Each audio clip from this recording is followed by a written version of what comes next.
All right, Brendan Fevola here for Fox FM, 101.9, Fifi, Fev and Byron show, mate. Welcome to Australia. Thank you. As we were just saying, perfect view. Yeah. First time here? First time, man. I think you previously went to Sydney. Went to Sydney, but I was only there for like a day and a half, 2 days. Enough. It was crazy. It was That's crazy. enough. You think so? Yeah, it's heaps. I was like in and out. Yeah, Melbourne's the place to be. Okay. It's a sporting capital of the world, All right. as you probably already know. Now, mate, last year, which was an amazing effort, you've won an Oscar. You're an Oscar-winning for the animated film Dear Basketball.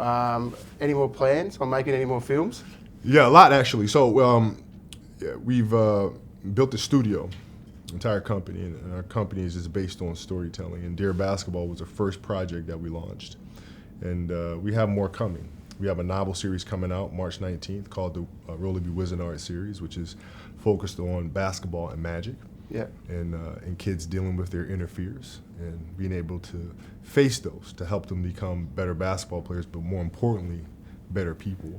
So we have a lot more coming out of the studio. How did you feel when you were sitting there and then your name got read out to go up and win an Oscar? It's a crazy feeling, dude. Because first of all, I'm sitting there, and I'm like right directly in front of me is Hans Zimmer, and Hans Zimmer's composed like every, you know what I mean. As I'm sitting, I'm like, holy shit.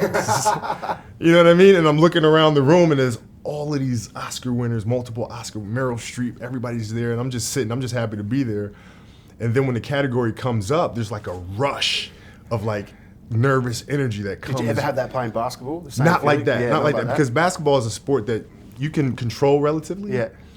But in the arts, everything's so subjective. So there's not much you can do the night of this kind of competition, if you will. You're just kind of just sitting there.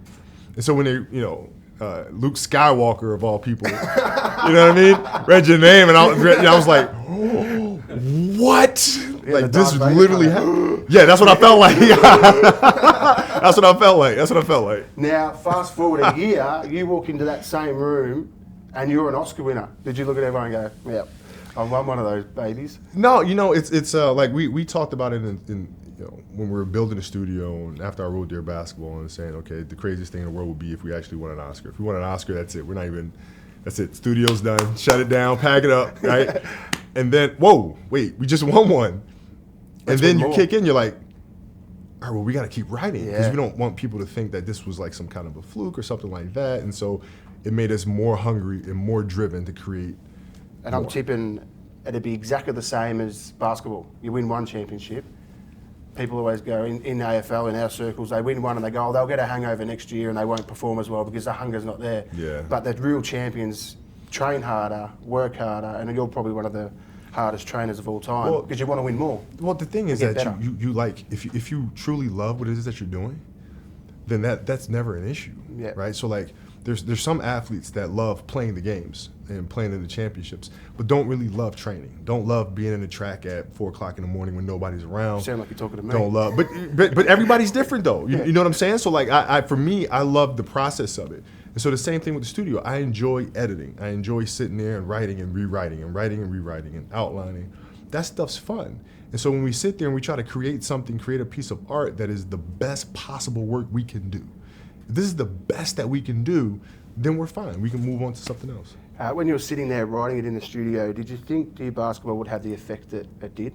No. The thing that's like when I first showed the film to my wife, and I had it on my laptop and I pushed play, right? And so she's sitting there in the room watching it, and I kind of turn my back and I'm doing other stuff, and I just hear her kind of sniffle. I turn around and go, are you crying? She goes, yes. I'm like, why are you crying? Because I didn't write it and then that kind of became the general reaction of people was kind of like sad. And I wrote it to feel like triumphant and like, but it made everybody, I guess, but I was like, dang, I don't know anything about writing because I was trying to create. I've nailed this first time. Yeah, I was like, damn, man, I was trying to invoke a different kind of emotion and now everybody's crying all over the place. I didn't mean to do that. You must have been rapt to get up there and get that award. Now, you just spoke about your wife. She's pregnant with your fourth daughter. Fourth daughter, man. Mate, how does it go with a house full of girls? Because I've just had my fourth daughter. Yeah. My wife gave birth to Congratulations, thanks, man. Little Toby a couple of months ago. So I've got 4 girls as well. All right. So, you're ahead of me. Yes. But I think our the similarities that we have in the household is we know pretty much that there's nothing that we can say. Because anytime we say something, we're basically speaking to ourselves. Yeah, we're never right. No, so you might as well just turn around and just speak to the wall.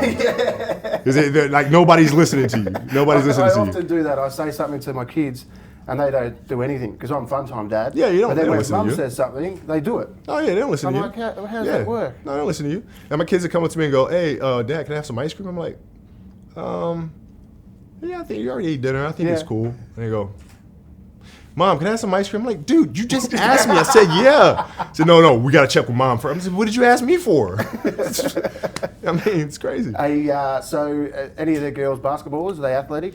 Yeah, so our eldest daughter plays volleyball, and she's really focused on Volleyball's that. tough. Volleyball's tough, man. And she's 6 feet. She enjoys playing. Yeah. Our middle daughter is a basketball obsessive. She just learned how to play about 1.5 years ago, but she practices every single day, and like she's going for it. Awesome. She's going for it. And our little one, she's 2. I don't know what she's going to do, but this kid is a little tornado. Like, doesn't sit down for anything, climbing up for stuff. And like you turn your back 1 minute, she's all the way over. You're like, what are you doing? She's one of those kids, so I don't know what she's going to do. Yeah, that'll be awesome. Well, good luck in the upcoming birth. Thank you. Girls are the best. They do run the world. They tell me every day that they're the boss, and we're just their servants. That's what they tell me. Hey man, that's a beautiful problem to have, brother. Hey, thanks for coming out to Australia, and mate, all the best. Thank you. Hope man. you win another Oscar. Thank Will there be a Grammy in the pipeline? Can you sing? I can't sing at all, bro. You don't want me singing at all. So if we do win a Grammy, it's not going to come from my voice. All right, mate. Appreciate it, Cheers, man.